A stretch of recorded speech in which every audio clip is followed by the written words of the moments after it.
Shalom. I want to give all praise, honor, and glory to the Most High God, Yahweh, in the name of His only begotten Son, Yahweh Shai.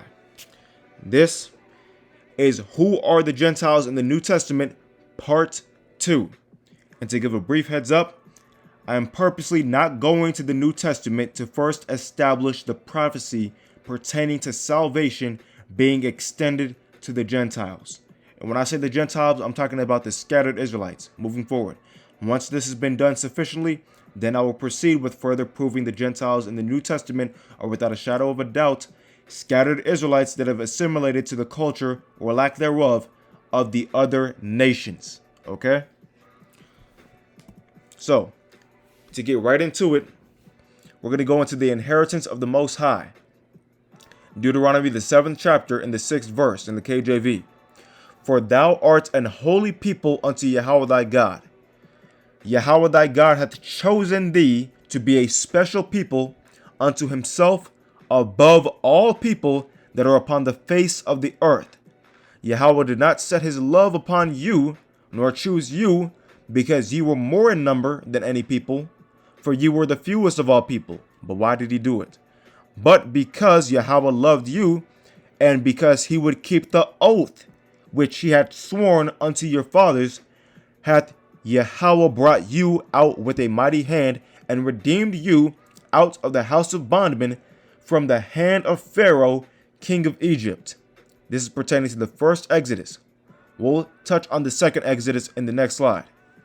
Nonetheless, verse 9, know therefore that Yahweh thy God, he is God, the faithful God, which keepeth covenant and mercy with them that love him and keep his commandments to 1,000 generations. Deuteronomy, the 32nd chapter, in the 9th verse. For Yahweh's portion is his people. Jacob is the lot of his inheritance. So the nation of Israel are the inheritance of the Most High God. Very simple. Exodus, the 19th chapter, in the 5th verse. Now therefore, if ye will obey my voice indeed, and keep my covenant, then ye shall be a peculiar treasure unto me, above all people, for all the earth is mine.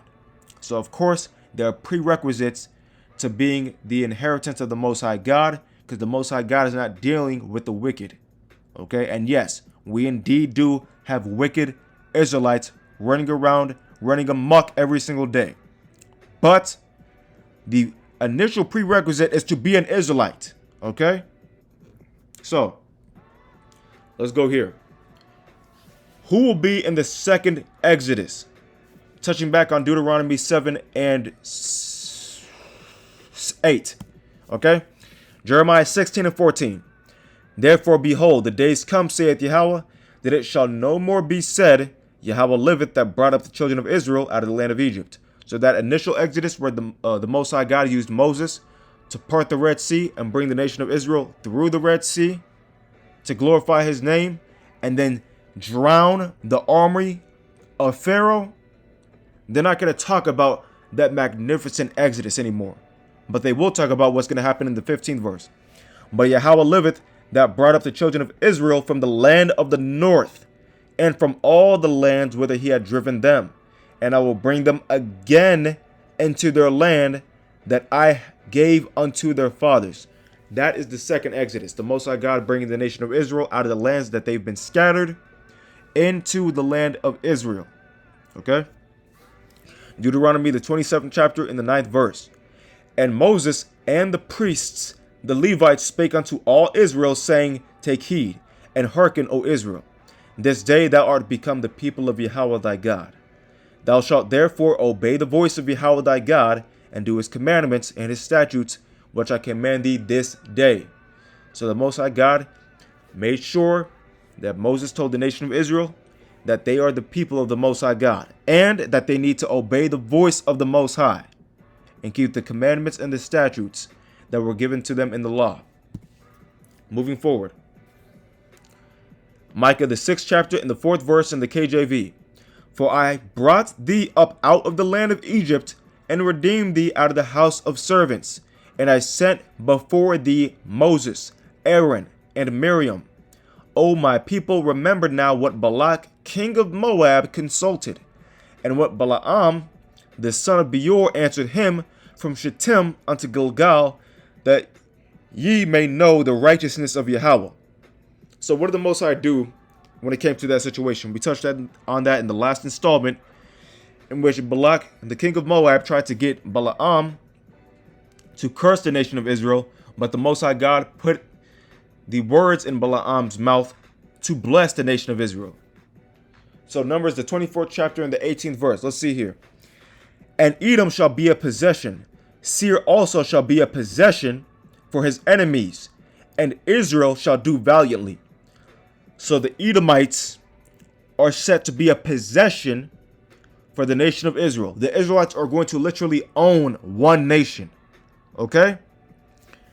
Out of Jacob shall come he that shall have dominion, and shall destroy him that remaineth of the city. That's pertaining to the Most High God's elect, spearheaded by his only begotten son, Yahushua, who the world ignorantly calls Jesus. All right? The gathering of the people. Jeremiah, the 33rd chapter, the 24th verse. Considerest thou not what this people have spoken, saying, the two families which Yahweh hath chosen. We're going to go into those two families here in just a minute. He hath even cast them off. Thus they have just despised my people, that they should be no more a nation before them. So we're going to pause right there real quick. Go to 1 Kings, the 11th chapter and the 29th verse to understand who those the two families are. So 1 Kings 11 and 29.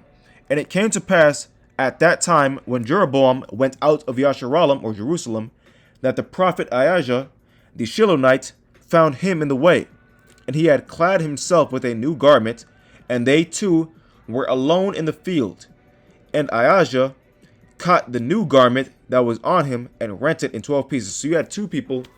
You had Jeroboam, the head of the northern kingdom, and you had Ahijah, a prophet of the Most High God, in a field.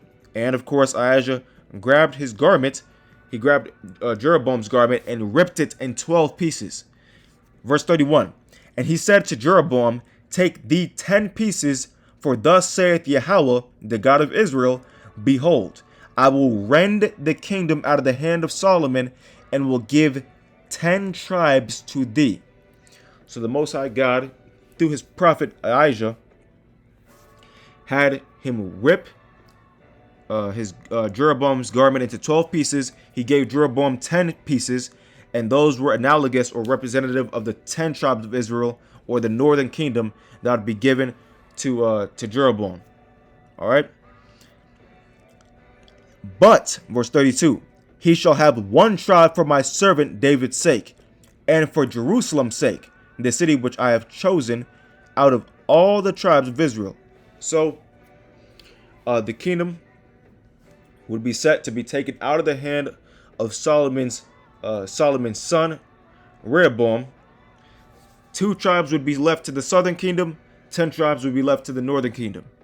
Of course, since the Levites' priestly duties were basically given to anyone, because Ephraim, or the northern kingdom, or those 10 tribes were taken into idolatry, you had the Levites, just by nature, seep into the southern kingdom. So you have a deep amount of Levites amongst the southern kingdom.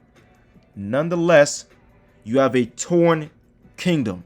Okay, you have 2 families, the northern kingdom and the southern kingdom, or Judah and Benjamin. So let's keep on going. The 25th verse, going into Jeremiah, the 33rd chapter. Thus saith Yahweh, if my covenant be not with day and night, and if I have not appointed the ordinances of heaven and earth, then will I cast away the seed of Jacob and David my servant, so that I will not take any of his seed to be rulers over the seed of Abraham, Isaac, and Jacob. For I will cause their captivity to return and have mercy on them. So the Most High God is going to have he's going to turn away or destroy the captivity of the Israelites. He's going to take them out of captivity and have mercy on the Israelites. And the second you think that the Most High God is going to stop the sun from rising and the moon from falling, and the moon from rising and the sun from falling on one side of the earth and the other side of the earth, that's when the Most High God will not have an Israelite coming out of Abraham, Isaac, and Jacob ruling over the world. Okay? So, nonetheless, that's just plain and simple that the Most High God has not broken his covenant with the Israelites. Okay? Moving forward, the gathering of the people. Isaiah, the 11th chapter and the 11th verse. And it shall come to pass in that day that Yahweh shall set his hand again the second time to recover the remnant of his people, which shall be left from Assyria and from Egypt and from Pathros and from Cush and from Elam and from Shinar and from Hamath and from the islands of the sea. And he shall set up an ensign for the nations, and shall assemble the outcasts of Israel, and gather together the dispersed of Judah from the four corners of the earth. The envy also of Ephraim shall depart, and the adversaries of Judah shall be cut off. Those are the two families. Ephraim shall not envy Judah, and Judah shall not vex Ephraim. Very simple. So the Most High God is going to bring the nation of Israel out from all of these lands in which they were scattered, and the northern and the southern kingdom are going to come right back together and walk in the spirit of the Most High God under one king. Ezekiel 28 and 25. Thus saith the Adawan Yahweh, when I shall have gathered the house of Israel from the people among whom they are scattered, and shall be sanctified in them in the sight of the heathen. Whoa, let's stop. So the nation of Israel is going to be sanctified. The Most High God is going to be sanctified in the nation of Israel in front of the heathen. So again, if these Gentiles in the New Testament are not Israelites, then how does that even make sense? This prophecy in Ezekiel 28 and 25 would have to come back void. Let's keep on going. Then shall they dwell in their land that I have given to my servant Jacob. Verse 26. And they shall dwell safely therein, and shall build houses and plant vineyards. Yea, they shall dwell with confidence when I have executed judgments upon all those that despise them round about them. And they shall know that I am Yahweh, their God. Okay? So the Most High God is going to allow the nation of Israel to dwell alone in safety. Okay? That means the Israelites are going to be the only nation that will be in safety and alone. Let's keep on going here. Boom. The conclusion. Isaiah 14 and 24. In case you really think any of these prophecies are going to come back void, or there's going to be some sort of a change, or some sort of